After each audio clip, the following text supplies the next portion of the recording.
at the Girlguiding Big Gig. I'm Eddie. I'm Sonny. I'm Tay. And we're Love Rose. And we're at the Girlguiding Big Gig. That's a mouthful. Live life to the fullest. And always believe in yourself and never let anyone put you down and just love who you are. And always do everything you do with conviction. Yes. Go harder, go harder. Run in Rome. Yeah, when in Rome. That is very true. I mean, anywhere we go, we travel all over the country. Europe even. Europe as well, but no matter where we are, you know, if someone says, fancy some lunch, run in Rome. We like to try things. So if you say I've actually been to Rome though. If we ever go to Rome, it's going to be a bad day. When in Rome, we'll do anything. Live every moment to the full. That is my motto. Love the life you live. Live the life you love. Never ever worry. We're going to go with never ever worry. That's actually Eddie's, but we're going to use it as a band collective for now. Never ever worry. Every day's a fashion show, every street's a catwalk is my motto. Why is that your motto? Because I'm in love with fashion and I'm all for like making sure you always look good, or even on your birthdays trying to look good. Just take life as like a big fashion show, and just when you're walking down the streets, have your music in your ears and like be strutting down runways and stuff. I think. Be unprepared. Get someone else to be prepared for you. Yeah, exactly. Fun, loving, excitement, spontaneity. Expect the unexpected.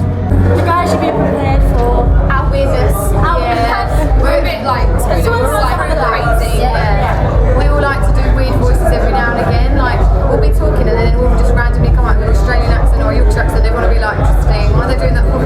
She's going to be prepared for a great night, you know what I mean? Going to be prepared for some whining and some dining. Yeah. A nice dinner.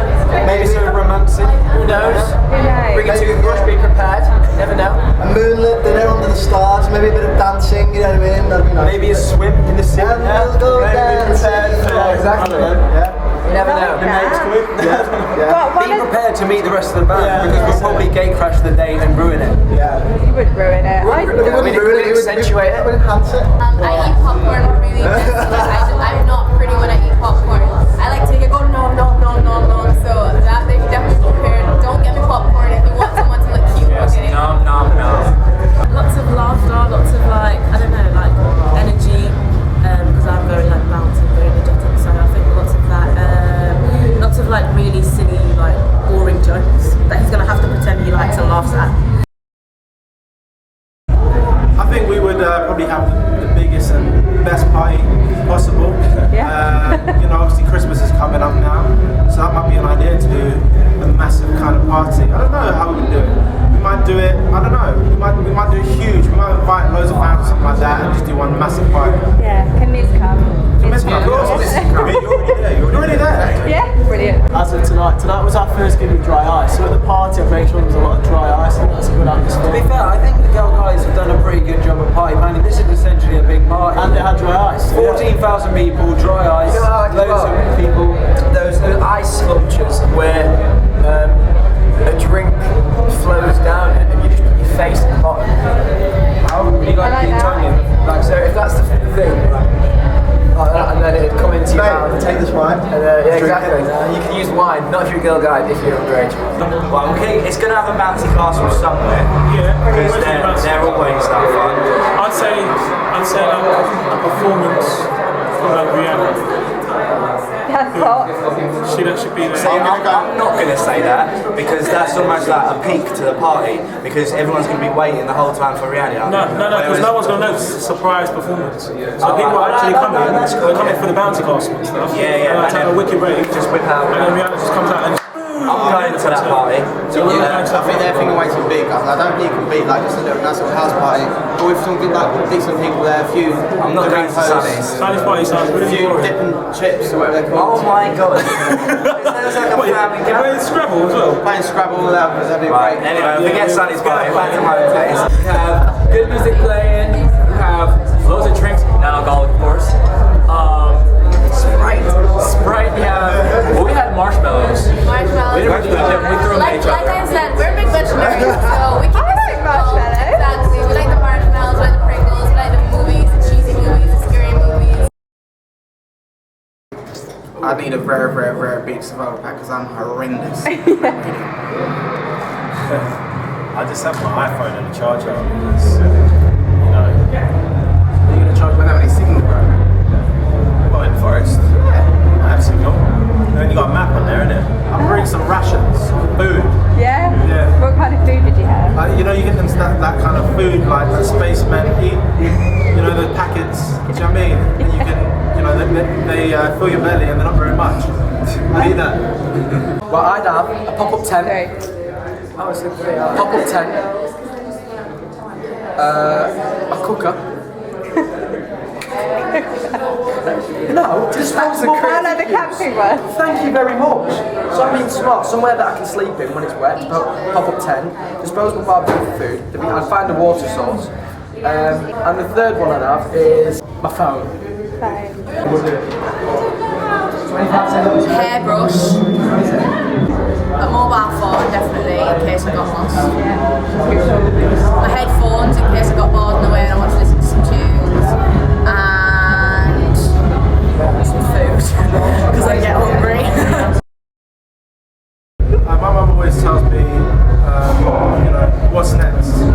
As in, you know, like when you know, if I don't accomplish something, she'll always tell me, don't even watch that. You know, move on to the next. You know, keep progressing. I had this one like girlfriend, not girlfriend. She's a friend that's a girl. Yeah, and she actually got me a girlfriend. Like she told me what to say. So you enjoyed that guy?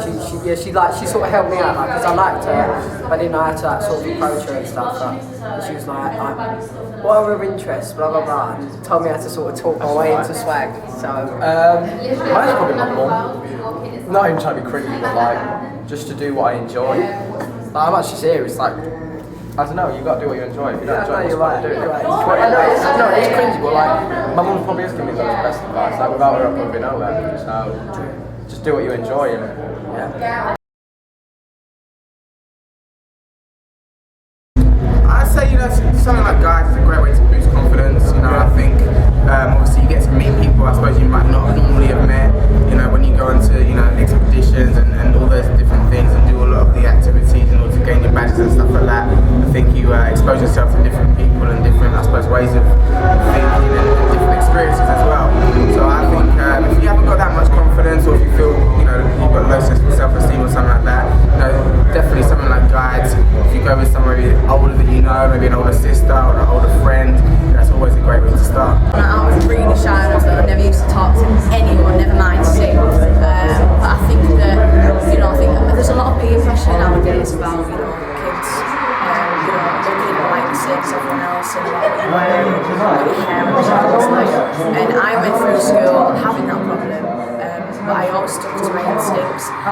I always, you know, still what I wanted to wear, listen to music I like to listen to, and it just shows where I'm sat here today that I'm now inspiring other people, and you know, hopefully helping them to just stay true to themselves. Yeah. Don't try and change yourself to try and like step up, like to try and get anyone to like you, because then they're just liking you for the wrong reasons. Yeah. Start some activities, extracurricular activities. You always find friends, because like the more amount of people you meet, the more likely you're going to see someone that you're going to get along with. And it's better to have one really good friend than 10 people that you kind of differ with. And once you got that one good one, then you can like join other people onto it. I used to actually do scouts, which is like the opposite of guides. So yeah, I was just as adventurous as some of these girls, you know. And you know, I think it's, as I say, it's a great way to boost confidence and to gain experience in some way, in ways that you might not necessarily. You know, I was always a bit of a fruitcake in school. I was always the mega one. I was always the one who was like dancing and singing. Never paid attention in school. Make sure you do that, guys. Good results. I did all right by exam. But yeah, I mean, teenage years, they're the best years of your life. You know, you're growing up, you're learning new things. You know, start dating boys, whatever. You learn about fashion. So I love my teenage years. I'd love to become more accomplished on the guitar. Guitar?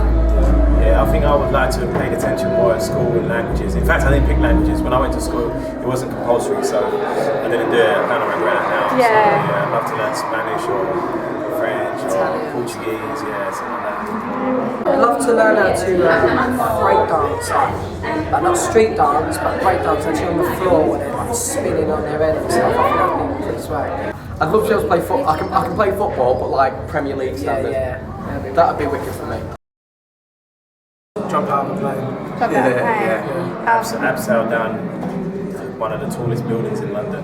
Learning how to do my own injections. I'm a diabetic, so yeah, that's definitely got to be. I think I was 9, I did that. I remember standing in my kitchen. I was like, I can't do it, but I did it. It was the best thing, bravest thing I've ever done. And also performing in front of millions of people on real television. I mean, that is an achievement, and still to this day, I don't know how I did it. We were doing a gig for Nando's, and they had like this ride called the Slingshot. Pretty much you sit in it, and they like stretch it, and they shoot you like 200 feet in the air. And then you free fall. Wobble around. Wow! It was pretty terrifying. I actually screamed until my voice got hoarse. I started to cry. Getting the #1 was massive for us. Like we got #1 Cannonball, which is amazing, but Wings was our song, so yeah, it was a really proud moment. I think like every moment